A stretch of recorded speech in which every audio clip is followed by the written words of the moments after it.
Vanlife Scotland. There is a lot of both positive and negative content online about this topic, but whichever side of the fence you're on, there is no denying that it's popular. In this video, we delve into the truth as to why Scotland is such a popular van life destination. First up is the sense of adventure you get when you are road tripping around Scotland. Now, we've only ever had this in one other place, and that's the US, and it's this unbelievable sense of freedom that you get in that kind of vast, empty, incredible landscape. So we have only done it in off seasons, so we can't speak for the busy peak season. Yeah. But when we've done it, it's usually pretty empty, and so when you're driving around, you kind of have the roads to yourself, and it really does feel like you're exploring this untouched landscape. Yeah, and it's so rugged and sort of unkept in places because it does feel like you're really getting off the beaten path. You're not, because it's a really popular path, but it feels like it. And I think the fact that you're not driving on main highways for a lot of the journey, and there are lots of sort of single track roads and things like that, and sort of adds to that feeling of you being out in the middle of nowhere on your own. And don't let the weather put you off. We haven't been there during the midgie season, the attack of the midgies. Yeah, we've heard a lot about it, but we've never actually experienced it. But the rain is not an issue. It just adds to the environment, makes it so green and so lush. And you know when you're driving around constantly gasping at the scenery that you're onto something. Yeah. After the last week or two, it's just been constant bombardment of beauty. And okay, this obviously is undeniably beautiful, but it's really hard to soak in. I think I need a couple of days just to rest In some disgusting place. And something else that really gives you that sense of adventure is the outdoor activities that are available up in Scotland. They're endless. I mean, for us, we love hiking, and we have done some of the best, most memorable hikes of our lives up in Scotland. It's just astounding. But it's not just hiking, there's things like biking, kayaking, all sorts. So whatever you're kind of into outside, you're gonna find it up in Scotland. Next up is the food, and when you think of Scotland, you might think of battered Mars bars. Or haggis. Iron brew. Well, you're kind of right. Yeah. But you're also wrong. The seafood in Scotland is something to behold. Next level seafood. It is so fresh and so delicious. It's something that when we went up there, ignorantly, we had no idea about. And I'm not into seafood, and the Scottish seafood completely converted me. We've been very lucky to try seafood in a number of places around the world, and for me, this was hands down the best, and it's just worth a trip on its own. Also, if you're doing a road trip around Scotland and you see a sign for a smokehouse, stop. And the smaller the place, the better, in my opinion. We found this teeny tiny little smokehouse basically in somebody's back garden selling fresh smoked salmon, which was incredible. It felt nice to A, be supporting a local business, but also B, to be having something that really is so fresh. They've caught it in the area, they've smoked it in the area, and now you're eating it in the area. It's just amazing. Our personal recommendation would be the Seafood Shack in Ullapool, as they adjust their menu on a daily basis based on the fresh fish that comes in, and everything we've had there has been amazing. It was so good, we've gone back a number of times. Next up is nature, and this is a big one for us. This is probably one of the main selling points of Scotland, for us anyway. Yeah, it is absolutely world class, and especially in what is considered kind of a small country, there's a lot packed into a very small space. So you are constantly seeing new different landscapes that just will take your breath away. We saw some incredible waterfalls while we were up in Scotland. Some of them very well known, like the fairy pools in the Isle of Skye, which is one of the top things to do on the island. But also one of the best waterfalls we've been to is actually one that we found just on the side of the road. Like, this little hike away from the road brought you to this incredible waterfall. And that's kind of what I love about Scotland, is I feel like you have all these tiny little nature trails that lead you to places that you could never even imagine. If you're into caves, they have some epic caves. My personal favourite was the Bone Caves, which was the home to archaeological digs, revealing loads of awesome animals that over the years had either hibernated there or had been washed up there from a melted glacier. You can also see the Northern Lights in Scotland if you're lucky enough to have no clouds. It does happen sometime. And everything else is in your favour, you might get to see something like this little green smudge here. I have been assured that was the Northern Lights. Yeah, we still haven't quite fully ticked that off our bucket list, Jess. It feels like the start of a tick, but not the full tick there. Another part of the nature of Scotland which really blew my mind was the beaches. Yeah. They are like no beaches that I have seen anywhere else. Okay, maybe they are. They're closer to tropical beaches that you would find in like Thailand or something like that. But actually, no, it's in Scotland. The water might be colder, sure, but it's still beautiful. Some of the beaches kind of feel untouched and there's no one around, and then there's obviously some more popular ones. We would recommend Sango Sands, as if you want to camp right next to a beautiful beach with water, there's a campsite there on the cliff overlooking the beach, and it is just wonderful. And with things like these waterfalls and incredible beaches, you also have a lot of opportunity for wild swimming. I'm not the biggest fan of swimming in cold water, but if it's your thing, you are spoilt for choice. I did actually take the plunge in the fairy pools on the Isle of Skye, which I very quickly realised was not my thing, and I haven't done it again since. But I'm glad I tried it. It does feel like now that everyone kind of pushes like cold plunges on you and you're not really living unless you're jumping into cold water. I am currently not living, but one day I might be willing to jump into some cold water. And I think it's especially inspiring when you're jumping into really beautiful scenery around you, cold water, rather than just like, you know, a bathtub in your garden. One of the huge selling points to me was the wildlife, and Scotland is teeming with wildlife. It is everywhere you look.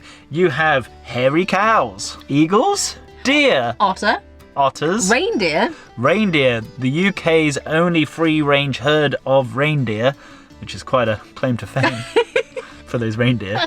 And one thing that we were really happy to be able to go and see when we were up in Scotland, which we didn't initially realise was a thing, is dolphins. There's a place called Shannon Point where you are close to guaranteed to seeing dolphins. They are all over the coast, but this is a place where you don't have to go on a boat trip. You can just go. It's at the start of the NC 500. Another pleasant surprise for us was that there were seals everywhere. Everywhere, especially on the east and the north coast. We saw them just all the time. Too many seals, if anything. The best bit of wildlife we saw was the salmon migrating upstream. How could I forget the salmon? Those big, silly, weird-looking fish. Have you seen what they look like when they're horny? No. It's like a different animal, and it's really interesting. Really? What do you guys think of these? I mean, I just think they're the most comical fish. It's the way that when they're going upstream, they're kind of like flapping around, and it just seems like so inefficient, yet they manage it, right? So it must be. Wait, you're telling me you haven't searched for horny animals? No, I have not. This woman. So no wonder we're together. Yeah, well, it is, isn't it? Well, I have enough search history for the both of us. Brilliant. I'm not a furry. Oh my god. I'm not. You now have to explain to me what a furry is, because some might not know. Some normal people out there might not know. Do not Google furry. Or sexy furry or something like that. Don't. Oh my god, stop. How in this video are we talking about such things? Because your brain. Your brain. Who you are. Yeah. Yeah. Yeah, you're just guilty by association. A big thank you to Jackery for being the sponsors of today's video. Jackery are having a huge sale of up to 50% off, so if you have ever been interested in buying a Jackery, now is the time to do it. For those of you who have been on this channel a while, you will know that we are huge Jackery fans, and over the years we have used a number of their products, but I think the one that we use the most has to be the Explorer 1000, because it just seems to be the most practical for us, both in terms of its size physically and how much power it has. You can also buy it right now for 50% off, both on Amazon and the official Jackery website until the 28th of November. We are also really excited for their new product, which is this little guy, the Explorer 100 Plus. Now this guy is really handy if you don't need anything quite this big and you just want something that can help you charge devices like your phone, your iPad, or your smartwatch. It is a pretty handy piece of kit. It's really lightweight, compact, and you can even take it on aeroplanes. If you'd like to take advantage of Jackery's huge discounts and you'd like to help support our channel, make sure to use our link, which we will of course leave down in the description below. Next up is the whiskey, and of course Scotch whiskey is famous worldwide. There are actually 5 different areas that produce whiskey, and they are all completely different. So you can do an epic whiskey trail around Scotland, tasting all the whiskey, getting frisky, and You're a one-track mind today. every day. And if you don't want to drive around, then you can just go to some of the whiskey experiences. We recently did one in Edinburgh and we got to taste them from all the different regions. It's very surprising just how different they all taste. Yeah, massively so. But if you're not a whiskey fan, Scotland's also got you covered when it comes to gin, as 70% of the UK's gin is produced in Scotland. And you see distilleries everywhere. Something else that is wonderful about Scotland are the tiny little villages that you see dotted around all over the place when you're on a road trip there. Yeah, you can basically pull into any village up in the Highlands especially, and you're probably going to be greeted with a very fairy tale, magical little place, serving lovely food, usually lovely nature around. And our personal favourites, I really like Plockton. It's very cute, it's on the water, it has palm trees, and it's definitely worth a visit. And more recently in the south, we actually visited Loch Lomond and we went to the little village of Luss, which was really, really cute. It's super, super tiny, so it doesn't take very long to have a little stroll around, go into a couple of the shops, spend a bit of money, you know, support the local businesses, things like that. I'm going to stop you there because a lot of people have complained about our pronunciation of the word loch, because a loch is on a loch. Is that right? I don't know if we can do it without it sounding like we're We searched it taking on the the piss. Cambridge dictionary and they said it was loch. Lock. Yeah. So that's what we've been saying. Loch. Loch. It sounds like we're taking the piss when we Yeah. say that. But if Which is you... fine when we're taking the piss and playing around, Yeah. but just when you're just chatting, it sounds weird. Yeah, but hopefully this will appease some people. Yes. Loch. Loch. That's not it though. No, it's more Loch. like loch. Loch. Loch. Sounds like I've got something stuck in my throat. It hurts. If you go to any of these villages, make sure you stop in one of the pubs. If you're lucky, you might even get some kind of musical performance, as we've seen in a few other places, but it's just a great place to warm up, usually with a whiskey, eat some delicious food, meet some lovely locals, and then carry on exploring. Something that really surprised me recently was we kept stumbling upon people playing bagpipes, these villages. Now, I thought that was more of like the stereotype idea of what goes on in Scotland before you go there. But no, in actual fact, you turn up to Scotland, there's people playing bagpipes. I would love to know, what do you think of the bagpipes? What are you trying to say, Alex? Well, are you a fan of the bagpipes? I sometimes feel scared to say my own opinion, but they're not my favourite instrument. Wow. I wouldn't just stick on the bagpipes to listen to. Like, Okay, that's true. It's appropriate in the right setting in one of these lovely villages, but you know, like I'm just going to bed, so let's just listen to some relaxing bagpipes. Or like I've just woke up, I'm on a coffee, put on the bagpipes. Oh my god. When are you supposed to listen to them? I don't know, actually. Yeah, that's kind of interesting. I wonder if many people listen to it on the regular, you know, like what kind of music are you into? Oh, you know, the bagpipes. The same way as like, yeah, I listen to R&B or, you know, I listen country music. Yeah. Oh, I listen to bagpipes. Maybe. Next up is history, and you history buffs are going to go wild with the amount of old stuff. And this could be from the castles galore. Honestly, you can barely go 100 metres without a castle popping up. 100 metres. It's an Come on. exaggeration, and obviously I need to clarify. Because no one will get it. There are castles everywhere, from different eras, like ruins, to well-preserved castles. There's some really cool ones as well, like along the coast. So you have this rugged, interesting coastline and these beautiful sort of ruined castles sort of perched on the edge of the coastlines. It is really quite amazing, and you are spoilt for choice. Yeah. You might hate man-made history, Yeah. but love reptilian history. Oh my god.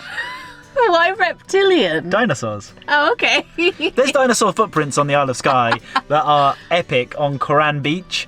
And just from the car park, it's a short walk. You have to wait till the tide is out, otherwise you won't see them. But when they're out, go looking on the floor and you will find these awesome footprints from a very long time ago.